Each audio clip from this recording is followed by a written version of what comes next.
Assalamualaikum warahmatullahi wabarakatuh. Apa kabar semua? Semoga dalam keadaan sehat dan semangat dalam belajar. Pagi ini materi IPS kita akan belajar atau membahas tentang kenampakan alam Indonesia. Pada dasarnya kenampakan alam Indonesia itu ada dua, yaitu wilayah perairan dan daratan. Kita bahas yang pertama adalah wilayah daratan, terdiri dari dataran rendah. Apa itu dataran rendah?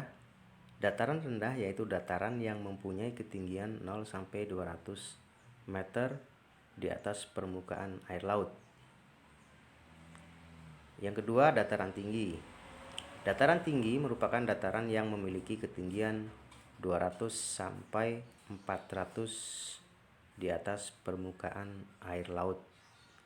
Ya, di manakah itu dataran tinggi? Dataran tinggi itu contoh misalnya daerah Puncak Bogor, yaitu termasuk dataran tinggi. Dan masih banyak dataran-dataran tinggi yang lain. Kemudian 3, gunung. Dataran yang menjulang tinggi. Tingginya bisa mencapai ribuan meter, ya. Banyak gunung-gunung di Indonesia, gunung-gunung yang masih aktif ataupun gunung berapi. Nomor 4, pantai. Pantai adalah batas antara daratan dan lautan. 5, tanjung. Apa itu tanjung? Tanjung itu adalah dataran yang menjorok ke laut. Kemudian pegunungan. Nah, nomor 6, pegunungan. Pegunungan adalah daratan yang bergunung-gunung.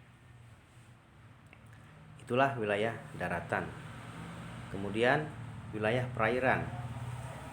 1, sungai. Sungai itu aliran air dari hulu, dari puncak hulu, dari hulu atau puncak gunung ke hilir tepi laut. Jadi air yang mengalir dari hulu, dari puncak gunung ke sampai batasnya adalah ke tepi laut. Kemudian nomor 2, danau. Cekungan di daratan yang digenangi air tawar dan dikelilingi daratan. 3, perairan sempit atau selat, ya. 3 itu selat, perairan sempit yang menghubungkan dua pulau atau berada di antara dua pulau. Kemudian nomor 4, laut. Laut itu cekungan luas dan dalam yang digenangi air asin.